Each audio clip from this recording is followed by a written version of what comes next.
Okay students, കഴിഞ്ഞ ക്ലാസ്സിൽ നമ്മൾ ഡിമാൻഡ് കേർവിൽ ഉണ്ടാകുന്ന മാറ്റമാണ് പറഞ്ഞത്. Movements along the demand curve, വില മാറുമ്പോഴാണ് ഡിമാൻഡ് കേർവിൽ മാറ്റം ഉണ്ടാകുന്നത്. ഇവിടെ നമ്മൾ നോക്കുന്നത് shift in demand കേർവാണ്.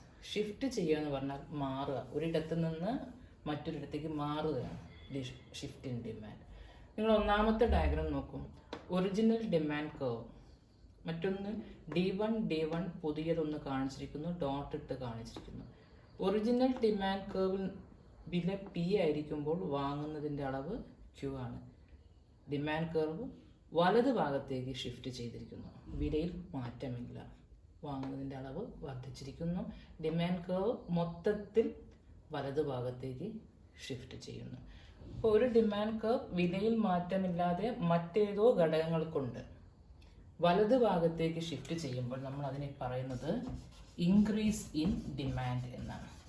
Increase in demand, ഡിമാൻഡിൽ ഉണ്ടാകുന്ന വർധനവ്.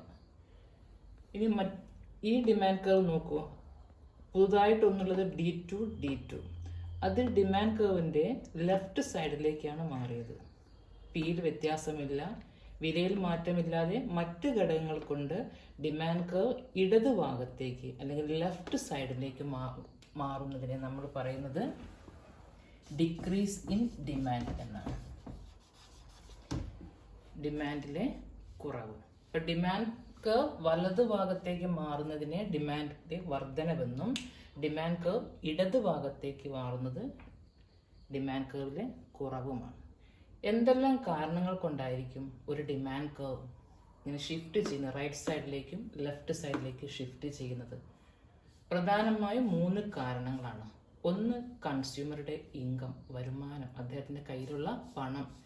2, പ്രൈസ് ഓഫ് അതർ ഗുഡ്സ്, ഈ സാധനത്തിൻ്റെ വിലയല്ല, പ്രൈസ് ഓഫ് അതർ ഗുഡ്സ്, അതായത് പ്രതിസ്ഥാപന വസ്തുക്കളുടെയും കോംപ്ലിമെൻ്ററി ഗുഡ്സ്, പൂരക വസ്തുക്കളുടെയും വില.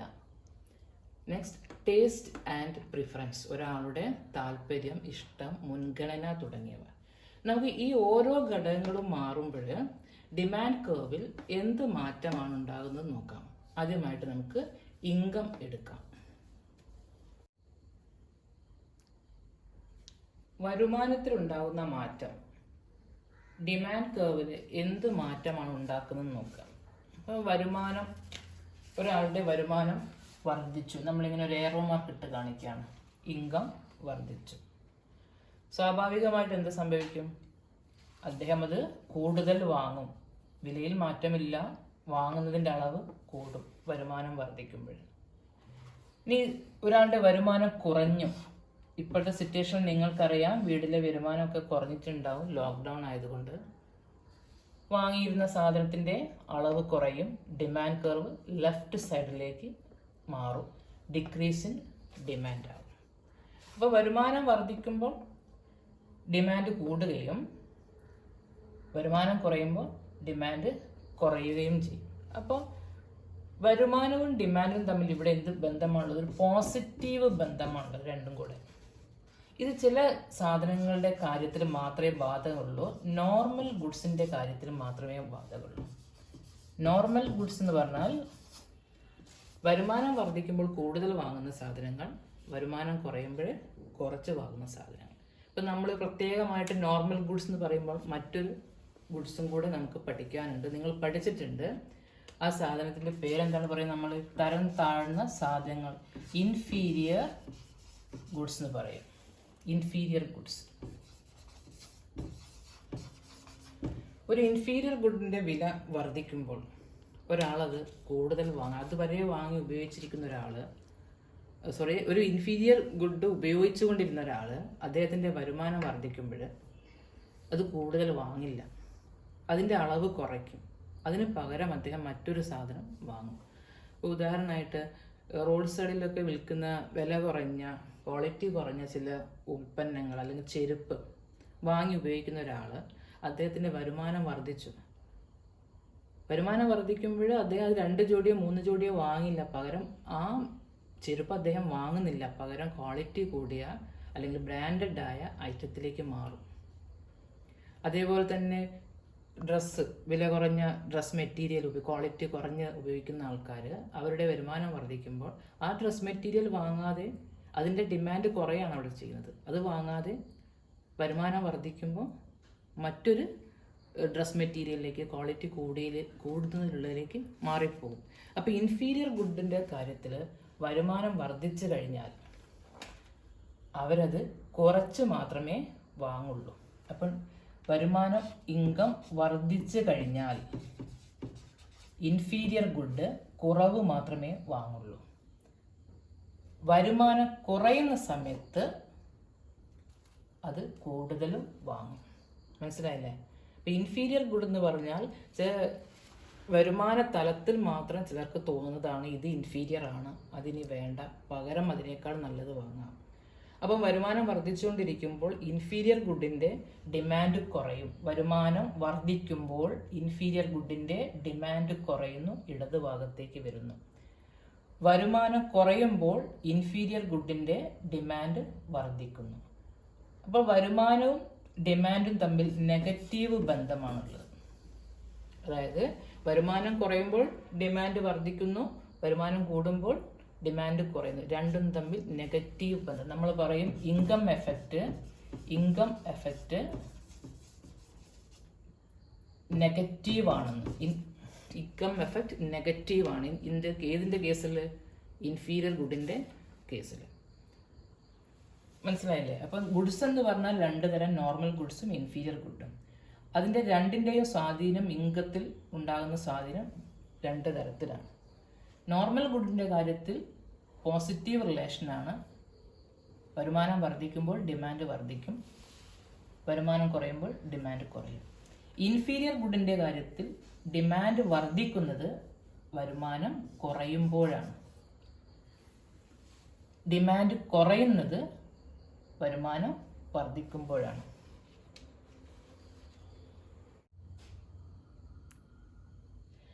ഡിമാൻഡ് വർദ്ധിക്കാനും കുറയാനുള്ള മറ്റൊരു കാരണമാണ് പ്രൈസ് ഓഫ് റിലേറ്റഡ് ഗുഡ്സ്.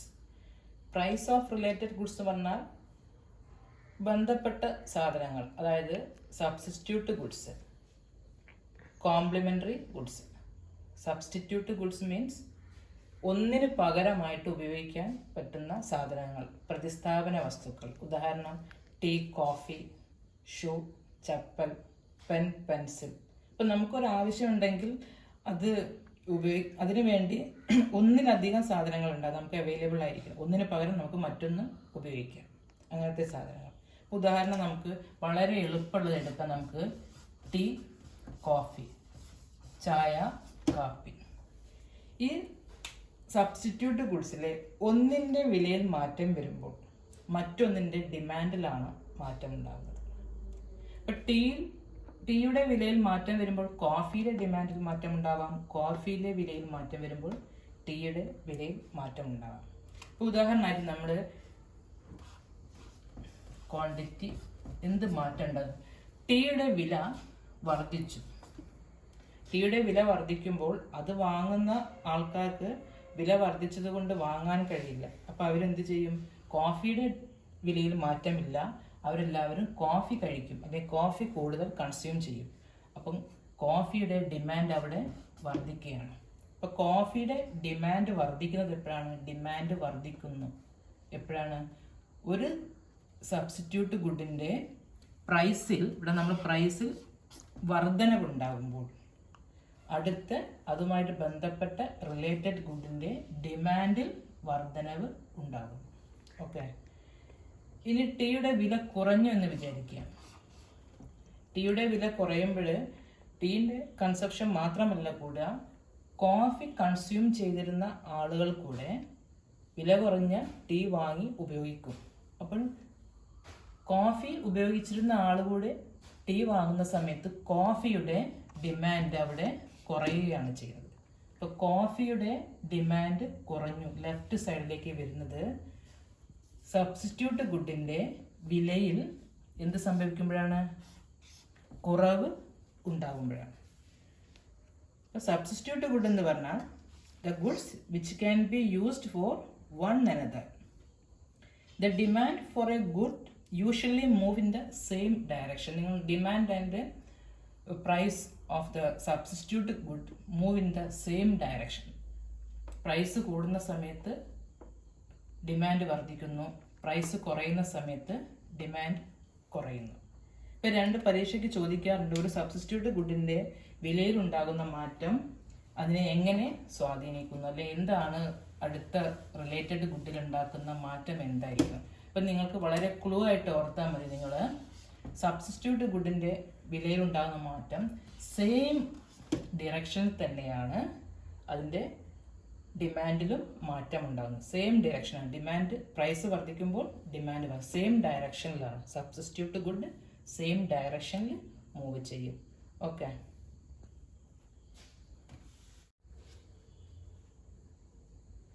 മറ്റ് ചില സാധനങ്ങളുണ്ട്. Complementary goods, the goods which are used together. അതായത് നമുക്കൊരാവശ്യം നിവർത്തിക്കാൻ വേണ്ടി ഒന്നിലധികം സാധനങ്ങൾ വേണ്ടി വരും. ഉദാഹരണമായിട്ട് നമുക്ക് എഴുതണമെങ്കിൽ പേനയും വേണം, അതോടൊപ്പം മഷി വേണം. യാത്ര ചെയ്യണമെങ്കിൽ കാറ് വേണം, അതിൻ്റെ കൂടെ അതിൻ്റെ ഓയിൽ പെട്രോളോ ഡീസലോ വേണം. അങ്ങനെ ഒന്നിലധികം സാധനങ്ങൾ ഒന്നിച്ച് ചേർത്ത് ഉപയോഗിക്കുന്ന സാധനങ്ങളാണ് കോംപ്ലിമെൻ്ററി ഗുഡ്സ്. അത് നിങ്ങൾ പഠിച്ചിട്ടുണ്ട്. അപ്പോൾ ഇതിൽ ഏതിലെങ്കിലും ഒന്നിൻ്റെ വിലയിൽ മാറ്റം ഉണ്ടാകുമ്പോൾ അടുത്തതിൻ്റെ അതിൻ്റെ റിലേറ്റീവ് ഗുഡ്സിൽ എന്ത് മാറ്റം ഉണ്ടാകുമെന്ന് നോക്കാം. എങ്ങനെയാണ് അപ്പോൾ ഡിമാൻഡ് കർവിൽ മാറ്റം ഉണ്ടാകുന്നത്. അപ്പോൾ നമ്മൾ ഉദാഹരണമായിട്ട് വളരെ എളുപ്പത്തിന് കാർ, പെട്രോൾ എഴുതാണ്. കാറിൻ്റെ പ്രൈസ് പെട്രോളിൻ്റെ ഡിമാൻഡിൽ എങ്ങനെ മാറ്റമുണ്ടാകും, തിരിച്ചും ആവാം. അപ്പോൾ കാറിൻ്റെ വില വർദ്ധിച്ചു, ഗവൺമെൻറ് ടാക്സ് വർദ്ധിപ്പിച്ചു, അല്ലെങ്കിൽ എന്തെങ്കിലും കാരണം കൊണ്ട് കാറിൻ്റെ വില വർദ്ധിച്ചു. അപ്പോൾ അതുവരെ കാറ് വാങ്ങാൻ ആഗ്രഹിച്ചിരുന്ന ആൾ അല്ലെങ്കിൽ അവർക്കത് താല്പര്യം കുറയും, കാരണം വില വർദ്ധിക്കുന്ന സമയത്ത്. കാറ് വാങ്ങാതെ എണ്ണം കുറയുന്ന സമയത്ത് സ്വാഭാവികമായും കാറിൽ ഉപയോഗിക്കേണ്ട പെട്രോളിൻ്റെ ഡിമാൻഡ് എന്താവും, കുറയും. കാരണം കാറ് വാങ്ങുന്നില്ല, കാറ് വാങ്ങുന്നുണ്ടെങ്കിൽ മാത്രമേ പെട്രോളിൻ്റെ ആവശ്യം വരുന്നുള്ളൂ. പെട്രോളിൻ്റെ ആവശ്യമില്ല, പെട്രോളിൻ്റെ ഡിമാൻഡ് കുറയുന്നു. അപ്പോൾ പെട്രോളിൻ്റെ ഡിമാൻഡ് കുറയുന്നു എപ്പോഴാണ്? കോംപ്ലിമെൻ്ററി ഗുഡ്സിൻ്റെ പ്രൈസ് എന്താകുന്ന സമയത്താണ്? പ്രൈസ് വർദ്ധിക്കുന്ന സമയത്ത്. കോംപ്ലിമെൻ്ററി ഗുഡ്സിൻ്റെ പ്രൈസ് വർദ്ധിക്കുന്ന സമയത്ത് അതുമായി ബന്ധപ്പെട്ട റിലേറ്റീവ് ഗുഡ്സിൻ്റെ ഡിമാൻഡ് കുറയുന്നു. ഇനി കാറിൻ്റെ വില കുറഞ്ഞു എന്ന് വിചാരിക്കുക. കാറിൻ്റെ വില കുറഞ്ഞു. ഇപ്പോൾ മഴയും വെയിലൊന്നും കൊള്ളണ്ട, കുറച്ച് പൈസ കൊണ്ടുവച്ച് നമ്മളൊരു കാറ് വാങ്ങാൻ, അതിൽ കുറച്ച് പേര് ഒന്നിച്ച് കാറ് വാങ്ങുന്നു. അപ്പോൾ കാറിൻ്റെ ഡിമാൻഡ് മിക്കവാറും വർദ്ധിക്കും. ആ സമയത്ത് അതിൻ്റെ റിലേറ്റീവ് ഗുഡ്സായ പെട്രോളിന് അല്ലെങ്കിൽ ഡീസലിന് എന്ത് മാറ്റം ഉണ്ടാവും? കാറിൻ്റെ അകത്ത് വീണ്ടും കൂടുതൽ പെട്രോളിൻ്റെ ആവശ്യം വരില്ലല്ലോ കാർ ഉപയോഗിക്കുന്ന സമയത്ത്. അപ്പോൾ പെട്രോളിൻ്റെ ഡിമാൻഡ് കൂടും. പെട്രോളിൻ്റെ ഡിമാൻഡ് കൂടുന്ന പെട്രോൾ ഡിമാൻഡ് കൂടുന്നു, റൈറ്റ് സൈഡിലേക്ക് ഷിഫ്റ്റ് ചെയ്യുന്നു. എപ്പോഴാണ്? കാറിൻ്റെ വിലയിൽ കുറവ് വരുമ്പോൾ.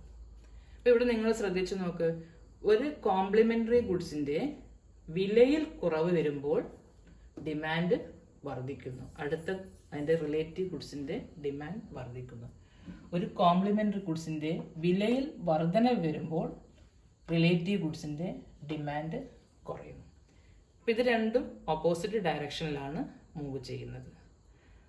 ഓക്കെ, ഇനി ലാസ്റ്റ് പോയിന്റ്, ഡിമാൻഡ് കർവിൻ്റെ ഷിഫ്റ്റിനുള്ള last point taste and preference. ഓരോ വ്യക്തിയുടെയും ടേസ്റ്റ്, താല്പര്യം, മുൻഗണന ഇതൊക്കെ വ്യത്യസ്തമായിരിക്കും. ചിലർക്ക് ചില പ്രത്യേക താല്പര്യം ചില സാധനങ്ങളോടുണ്ടാവും.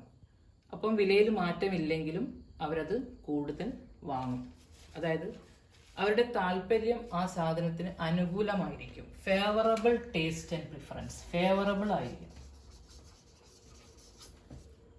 അപ്പോൾ അവർ ആ സാധനം കൂടുതൽ വാങ്ങും. എന്നാൽ ചില സമയങ്ങളിൽ ചില സാധനങ്ങളുടെ താല്പര്യം കുറയും, പ്രാധാന്യം കുറയും. ആ സമയത്ത് അത് അൺഫേവറബിൾ ആവുക എന്നാണ്. അൺഫേവറബിൾ. ഇപ്പം ഫേവറബിൾ ടേസ്റ്റും പ്രിഫറൻസും ഉണ്ടാകുന്ന സമയത്ത്, താല്പര്യം അനുകൂലമാകുന്ന സമയത്ത് ഡിമാൻഡ് കർവ് റൈറ്റ് സൈഡിലേക്ക് പോകും. അപ്പോൾ അത് ഇൻക്രീസ് ഇൻ ഡിമാൻഡാണ്. അൺഫേവറബിൾ ആണെങ്കിൽ, അതായത് അനുകൂലമല്ലെങ്കിൽ, ഡിമാൻഡ് കർവ് ലെഫ്റ്റ് സൈഡിലേക്ക് മൂവ് ചെയ്യും. അത് ഡിക്രീസ് ഇൻ ഡിമാൻഡാണ്. ചില ക്ലൈമറ്റ് കണ്ടീഷൻസ് ഒക്കെ മാറുന്ന സമയത്ത്, ഉദാഹരണമായി ഇപ്പോൾ ചൂട് കാലത്ത് ഐസ്ക്രീമിൻ്റെ ഡിമാൻഡ് കൂടും. വിലയിൽ മാറ്റം ഉണ്ടാവില്ല, പക്ഷേ ഐസ്ക്രീമിൻ്റെ ഡിമാൻഡ് കൂടും. കൂൾ ഡ്രിങ്ക്സിൻ്റെ ഡിമാൻഡ് കൂടും. സീസൺ മാറി തണുപ്പ് കാലമാകുന്ന സമയത്ത് ഐസ്ക്രീമിൻ്റെ ഡിമാൻഡ് കുറയും, വിലയിൽ മാറ്റമില്ലെങ്കിലും. അപ്പോൾ അത് താല്പര്യം, അത് ആ സിറ്റുവേഷൻ അനുസരിച്ചാണത്. കൂൾ ഡ്രിങ്ക്സിൻ്റെ ഡിമാൻഡ് തണുപ്പ് കാലത്ത് കുറയും. ഇപ്പം കുട, മഴക്കാലങ്ങളിൽ കുടയുടെ ഡിമാൻഡ് കൂടും. വേനൽക്കാലത്ത് മഴക്കാലത്തിൻ്റെ അത്ര ഡിമാൻഡ് ഉണ്ടാവില്ല, ഡിമാൻഡ് കുറയും. അപ്പോൾ നമ്മൾ ഇതുവരെ ചർച്ച ചെയ്തത് ഡിമാൻഡ് കർവ് വലത് ഭാഗത്തേക്കും ഇടത് ഭാഗത്തേക്കും. വലത് ഭാഗത്തേക്കുള്ള മാറ്റം ഇൻക്രീസ് ഇൻ ഡിമാൻഡും ഇടത് ഭാഗത്തേക്കുള്ള മാറ്റം ഡിക്രീസ് ഇൻ ഡിമാൻഡ്. അതാണ് ഡിമാൻഡിലെ വർധനവും ഡിമാൻഡിലെ കുറവുമാണ്. 4 കാരണങ്ങളാണ് ഇതിനുള്ളത്. 1, ഒരാളുടെ വരുമാനത്തിലുണ്ടാകുന്ന മാറ്റം. 2, price of other goods, substitute ഗുഡ്സിൻ്റെയോ കോംപ്ലിമെൻ്ററി ഗുഡ്സിൻ്റെയോ, അതായത് പ്രതിസ്ഥാപന വസ്തുവിൻ്റെയോ പൂരക വസ്തുവിൻ്റെയോ വിലയിലുണ്ടാകുന്ന മാറ്റം. അടുത്തത് ടേസ്റ്റ് ആൻഡ് പ്രിഫറൻസ്, ഓരോരുത്തരുടെയും താല്പര്യങ്ങളും അഭിരുചികളും. മനസ്സിലായെന്ന് വിചാരിക്കുന്നു. Thank you.